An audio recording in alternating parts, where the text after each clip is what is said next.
Welcome all. I am so glad to be sharing this interview with you. I'm here with Gia Lynn, and she is a new author of this book called On Blossoming. And I wanted to have this conversation with her to introduce her to you and also to get to some finer points that we don't always get to talk about. So I thought this would be a great opportunity to have a conversation that you could then listen in on and get to know her a little bit and decide if the book is for you, decide if these other ideas would be interesting for you as a parent. So without further ado, here is Gia. Hi, thanks for having me. Welcome. I'm just glad to have you here. So would you start by just telling us what inspired you to write On Blossoming? Yeah, absolutely. I love that question. So this is actually, it was a project of mine for a number of years. I started this book originally, I was homeschooled, and so my sister and I were pretty close in age, and so we had the idea that we wanted to write a book for other teens about what it was like going through puberty, because at the time we were having these really great conversations with our mom and our friends about the different changes we were going through, and we could ask all these questions and we had these open dialogue. And so we were like, we should write a book so other teens can experience this. And then, that was a thing for a little while as I had a lot of passions when I was, 13, but fast forward a few years. And once I really became an adult after I'd graduated college in particular, I had more time to sort of look back on how unique my experience was going through puberty in particular, and having the kinds of open conversations that I did with my parents and the information that I was given, and what a positive impact that had on my life and how it was affecting me positively now as an adult, in intimate relationships and having those kinds of experiences. And so it really came out of that being like, wow, this is actually really unique. And I started doing research about the other sex ed books that were available, and I realized there's really good stuff out there. But there was a lot of people, have the perspective of, well, I wish I had it better as a teen, so that's why I'm teaching what I teach now. And I'm like, well, actually, I had it really good as a teen, and I can actually talk from that perspective. So that's what inspired me to write the book. So you had this upbringing with this community that was very pleasure positive and had a lot of open communication. And you really lived the consent model that some of us are trying to figure out. Would you kind of outline for us what you think are the main ways that your community was different than what the rest of us are getting? Yeah. So, it's an intentional community. So it's a group of people that have all decided to live together. And there's basically the philosophy that I outline in the book is essentially the philosophy that we, have decided that, hey, these are viewpoints that are working. They're making us happy. We have these great relationships. So we all collectively have agreed that, this is what we're going to do and what we're going to focus on. And so, basically I grew up with a whole bunch of really happy people who really took care of each other in a lot of ways, not just like we had, great shared meals together, every night we'd all eat together. That's one way we took care of each other, but also through how we communicated, or how I learned to communicate with other people, where, really didn't take each other for granted or take each other casually, and I really think it comes from that premise of choosing to live together. Like nobody moved into this community because they were like, oh, it's an easy lifestyle, or it's inexpensive. People all chose to live part of this community because they were like, this is how I want to live, and I want to live with my friends. And so it's a really interesting model because, people in this setting then are responsible for the kinds of relationships that they're creating and how they're treating each other. And so, there's a lot to say about that, but it's how I learned to be friends with the people that are in my surrounding and to really take care of them in the ways that I could, whether through my communication or, taking care of the surroundings or making a nice meal. So with this focus on pleasure, there was a really strong awareness on a lot of the things that I think people get a little tripped up on. A lot of the parents are asking me, what do I do about these gender stereotypes? Or what do I do about my child being queer, or experimenting with having a different gender than they were at birth, dressing differently, maybe experimenting with a different gender expression or changing their name, right? There's so many questions that come my way, whether it's about that or whether anatomy to my child, but I don't know how to talk about pleasure. Yeah. Like, that is a whole different thing. Sexual pleasure, like, woo, that just raises the temperature for me and I get real anxious and nervous. Or even, I'm concerned about protecting my child's body image because there are so many media messages coming our way, and then there's pornography that the teens are exposed to through their online devices. Yes. I'm concerned about how to communicate around that. I really want to protect my child's body image, but I don't know how to do it because it seems like there's this onslaught from the outside. So I feel like those are things that you bring up in the book. And you bring them up not just as like, well, here's my answer to that question, but here's how my community lived it. And I thought that was really interesting. So is there any one of those that you want to pick up and say more about? Yeah, absolutely. Oh my gosh, you touched on so many fun things that I would love to talk about. So I think the thing that really, basically every topic you brought up is mentioned in some way in the book, but I have really a story to tell about that because those are really shared, I think, common experiences that we all have regardless of our gender expression or orientation. These are things, as humans, we're gonna come up against these things at some point. And so the thing to me that really ties those all together is that when I had questions about gender and my own sexuality and my own body image, I had somebody that I could go to and I could talk to them about it and know that I wasn't going to be judged, or that if I asked a question, that it wasn't going to mean that I was that now.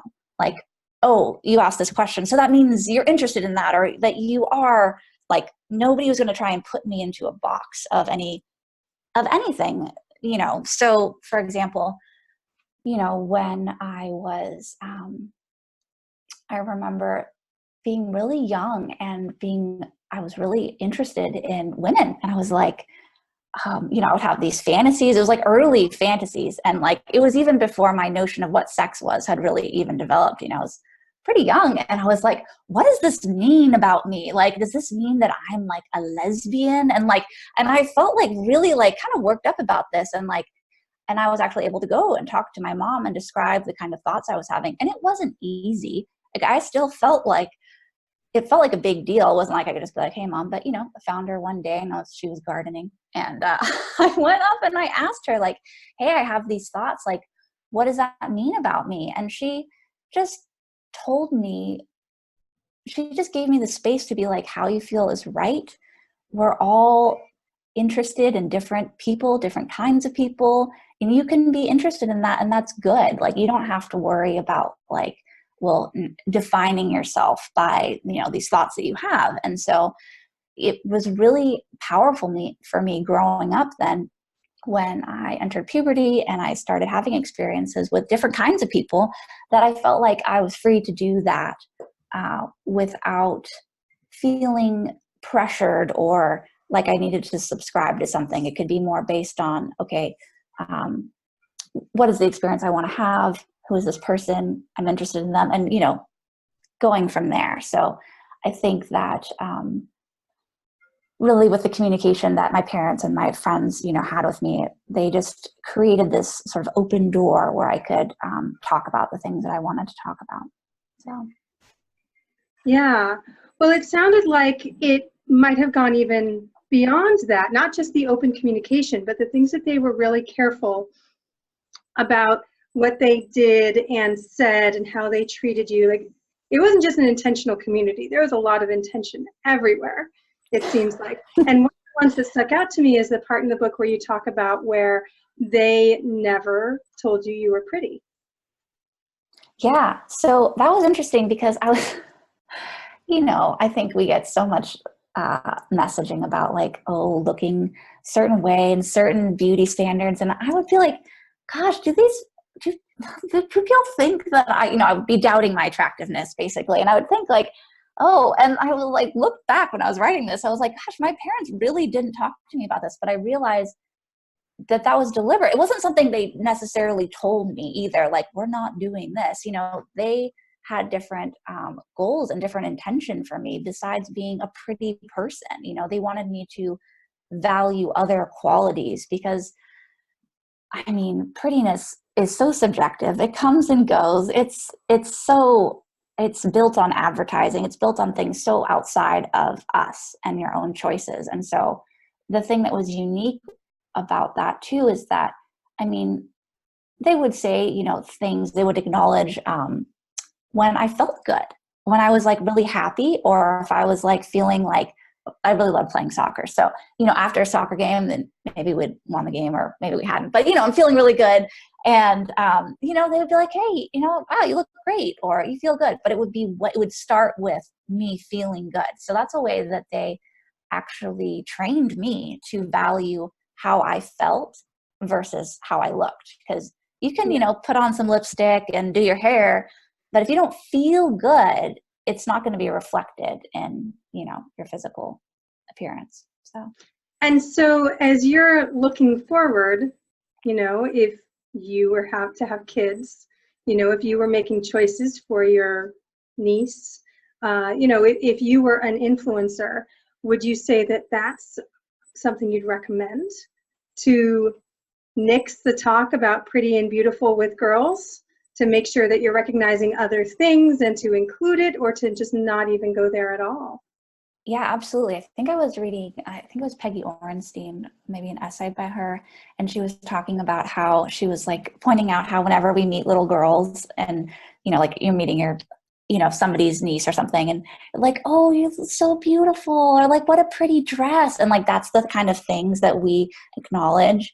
And it really got me because I thought, oh my gosh, here I am, intentional community, like sex educator, so positive. And I realized that I was doing that. That would be my first thing. And then maybe I would eventually talk about like, well, are you reading any good books or anything like that? But that would be my first go-to to like create some kind of affinity, would be to talk about how this young person looked. And I really had to take a look at that. And so that really influenced actually, bringing that up in the book too, that, this is something that we need to recognize. And so, I think going from that foundation of valuing feeling good over looking good, it's not like I'm saying never say anyone is beautiful ever again, but that we can, if we take on this viewpoint that how a person feels, if they feel happy or if they're feeling good in themselves, and that's what we're valuing, then the words come from there, And I think it's also really does a society good when we can talk to younger people about what they're reading or their athletic endeavors besides their, clothes or their looks and things like that. So Absolutely. So I love that, because I find that we do have a hard time relating to the little ones, the younger ones, right? The people with less mature bodies than us.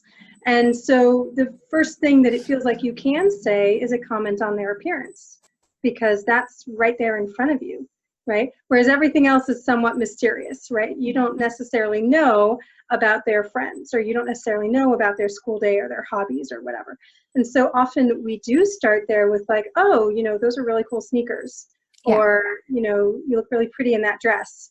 So we come up with something to say around, I love the braids that you're wearing. Mm-hmm. And it's very surfacey, because that's all we have to start with Right. when we first meet somebody, or when we first come into contact with that kid again.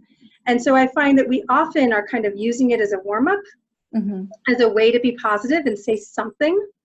And I think it is a challenge to us to all be a little bit more creative and to go a little bit deeper, or to just hold more space, to not have to fill in that space. Exactly. With some like flow that ultimately directs a child's attention to what they have, or exactly. to their appearance, as if appearances and what they have is what's most important. They will get there on their own. Yeah. I'll go through adolescence where we'll be very concerned with what's trendy, exactly. But we don't have to sort of precondition them in that direction. But I do think that it's us who are facing that challenge. Like, well, what do I say if I don't say that? Exactly. I know. Like, that exactly. was my go-to. Now I've just got silence, and is that awkward? Or can I just, be warm even without saying that thing? Exactly. When this first dawned on me, I find that I have a lot less, little comments to say say to other people, especially young people. But I thought what replaced it for me was putting my attention on them, and instead of like feeling the need to like fill some space or like impress them. It's because basically when you're like in those situations, you're kind of trying to make the kid like you, like, oh, cool sneakers, and they're like, yeah, they are cool sneakers. And then you've got something going, but it's like, well, you can just start with putting your attention on them and going from there. Maybe you don't have anything to say to each other, or maybe they'll have something to say, or maybe you can just start that basic thing of putting your attention on each other and just going from there. And, it is different because we are really used to filling the space and to, having that kind of rapport going and things like that. But attention is one of the things I talk about in the book, because I think it's something that's really undervalued, where it's in our communications, especially where it's like, actually the first step in any communication is actually attention. And it makes sense. Now we're saying it sounds pretty simple, but it's like, we're actually not ever taught that you actually have to put your attention on somebody before you start talking to them. And that's a really great step in having a successful communication, is that starting with attention. Because if you're not paying attention, you're kind of like lolling around, or maybe they're not ready to talk to you. So anyways, I think attention is very important. Well, I wanted to ask you about another part that stuck out to me about how you were raised in your community and what you were choosing to focus on in your book. And it's that as you were growing up, you were around people who were pleasure focused and who were openly talking to you about sex and sexuality. And then comes the part where you say, well, so I'd heard people throw around this term doing, and like setting that up as a date. And I knew what it was. And then I decided to do it. And so I'm reading this chapter going, whoa, that's not how it went for me. That's not my story at all. And I think my story is way more typical, perhaps, in that I went through a series of boyfriends in which, the first one basically was holding hands, and the second one we kissed and, touched a little bit, got a little bit naked. And then the third one, it was more getting naked and more touching. And I think it wasn't until the fourth one at, 17, 18, when we went all the way, right? When I officially lost my virginity, because, I'm straight and I can fall into that paradigm of penis and vagina sex. So we actually figured ourselves out and lined ourselves up and figured out how we were going to logistically accomplish this thing. And did we have all the stuff, right? And so it was very much like with my romantic partner, and all that muddiness of sort of the wheel of consent. I don't know if you're familiar with Dr. Betty Martin's wheel of consent, but am I like, we're both agreeing that we're going to do this, but who is it for? Well, it's kind of for you and it's kind of for me, but am I serving you in this moment, or am I allowing you in this moment? Or, are you serving me or allowing me in this moment? And so it's like sort of a mess as to what exactly is going on, because there's not that much communication, like mostly no talking, right? You're sort of just using body language and, your enthusiasm to know whether this is going to be okay. And so it was not a bad experience, but a lot muddier than the one that you described as one of your first experiences. And so I just thought I wanted to prompt you to talk about that, because it's so different. Like, I'm in San Francisco too. We grew up in the same geographical space, but in different sort of climates, not about the weather, but about, what our first experience is like, or what's standard, or, how do you set this up? How do you launch yourself into your own sexuality? So that just struck me as really different. And man, we're here. I can't imagine about the rest of the country, right? Or other countries that are way more strict about their ideas around sexuality. So would you be willing to end my babble and launch into what that community supported you with that? Yeah. So there's really a lot to say about this topic, and it's a whole chapter in the book about doing and really explaining the details of what that is. And so doing also stands for deliberate orgasm, and so deliberate being one of the very key important words in this. So I go into a lot of depth about what that is, so I'll leave that for the readers. But one thing that I want to say about this too is that people often ask me like what the right age is to have the talk, and I'm always like, oh boy, like let's have this talk, like let's have like hundreds of talks, dozens and dozens of talks over time. And so one thing to point out is that while my family is very pleasure positive, as you say, and we had these open conversations, it definitely built as I grew. We talked about a lot of different things when I was 8 and 9 years old than when I was 16 and 17. So when I did find out about doing, it was at a point where, I was having some of those, experiences that you had mentioned. I was holding hands and I was kissing, and I was really into that. And that was really fun for me. And I was really curious about, the people that I was curious about, and exploring this side of myself, really.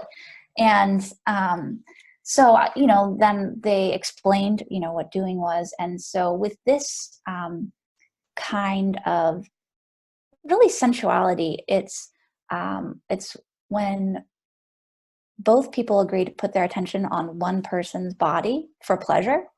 And so it's interesting because there's so much communication, and there's so much eye contact, and the lights are on, and there's all of this whole framework in place where you can create a really positive, pleasurable experience for both people involved. And it was really a cool foundation for me to start off my,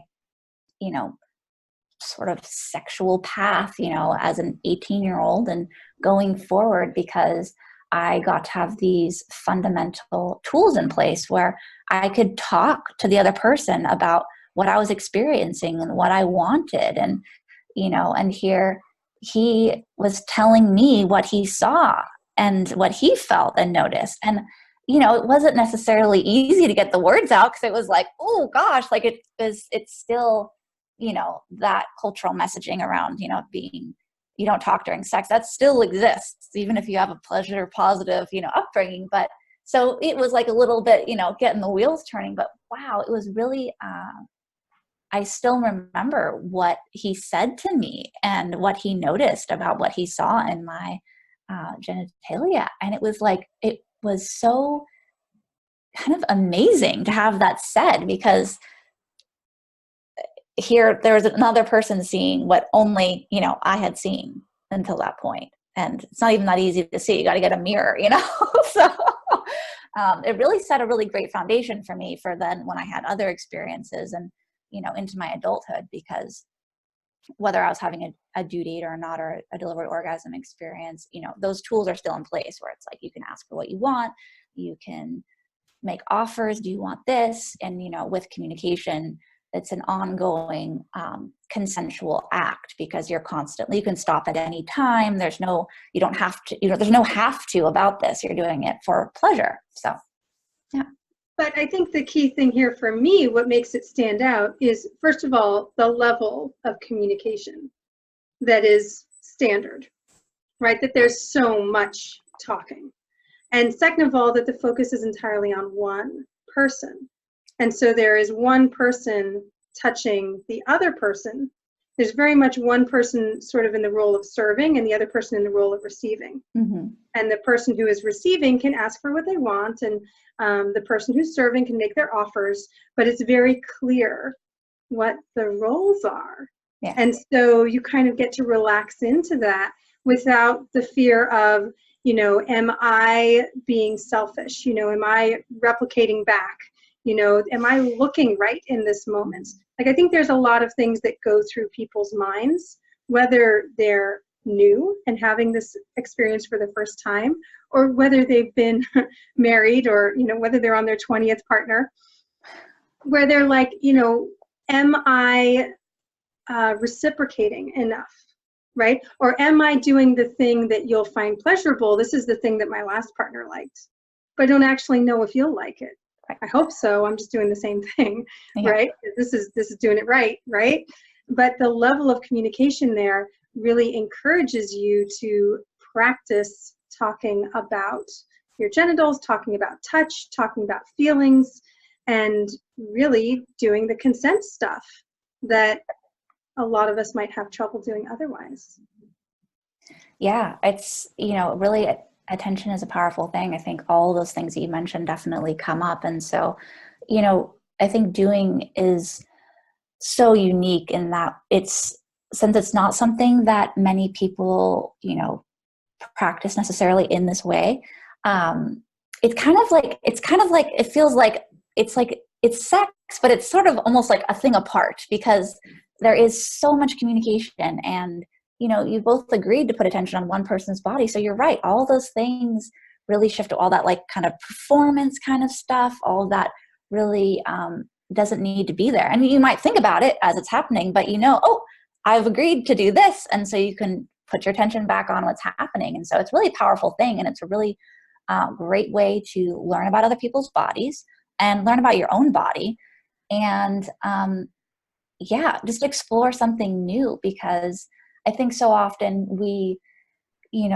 people have sex from like the perspective of like what they see. They need to replicate something that they saw in porn or something they saw in the movies, or, oh, well, I saw, and it's like, oh, gosh, if we're replicating these things, are those people really having that much fun? Are they doing it for pleasure? Is their goal pleasure, or is it some other goal in mind? And so I think it's really important to really make this available, because I think personally it cuts through so much of that other stuff, all of that, the messaging and the societal pressures, I think, and it really gets to what I think should be the point all along, which is pleasure, because here we are with these amazing sensing systems that we are capable of feeling so much. Just drinking a cup of tea can be an incredibly pleasurable experience.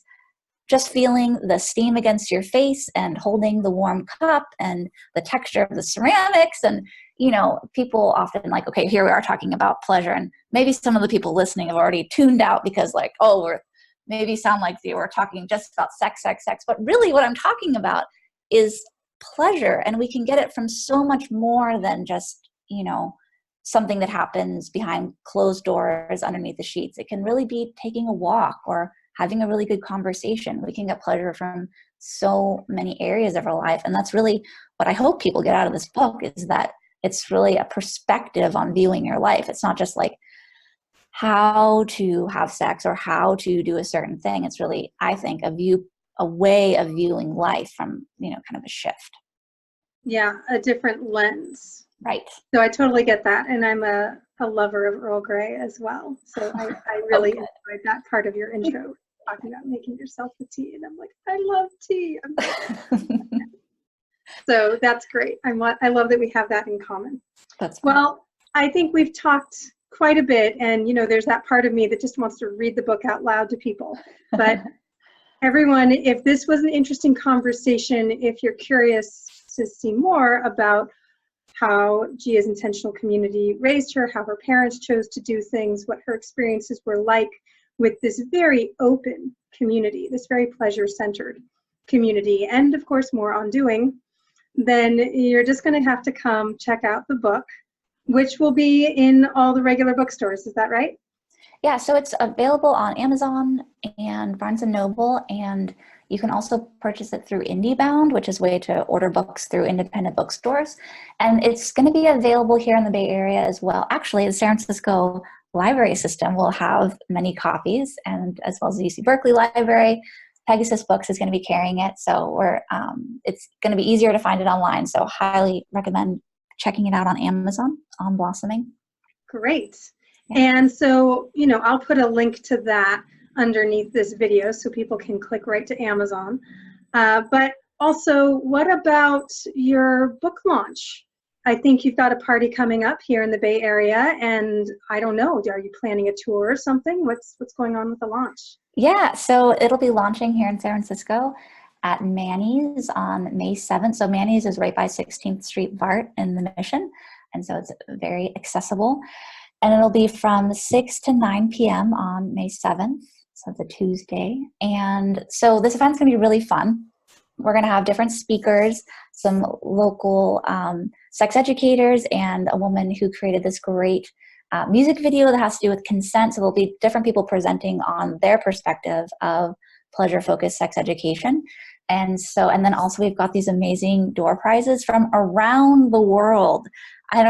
If you follow my Instagram, you can see some of this, but it's we've got 3D printed clitorises from Clito in Germany, and we've got local artist Fabiana Rodriguez donated all these posters, and we've got dozens and dozens of really great things that we're going to give away to everybody to help spread sex positivity out into the land.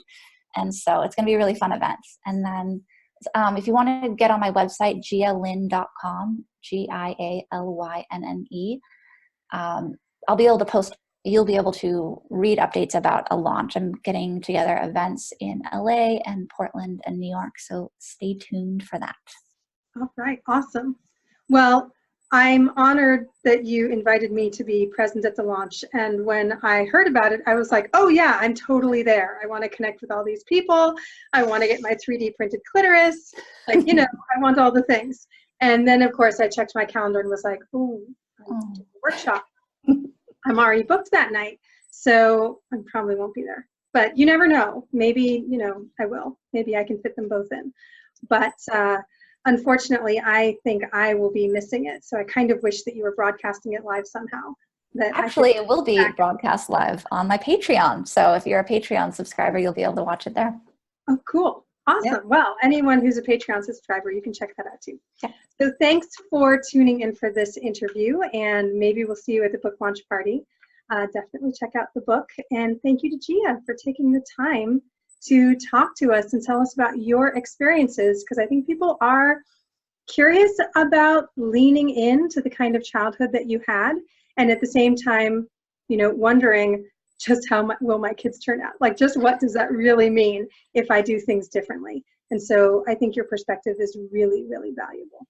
Thank you so much. I really appreciate your enthusiasm, and thanks for a great conversation. And everyone, will put the contact information under this video so that you can order the book, contact me, contact Gia. So let us know what you thought of this interview and what questions you still have. And we will perhaps set up another time when we can answer those questions. So definitely contact us and let us know what's on your mind. Great. Thanks all.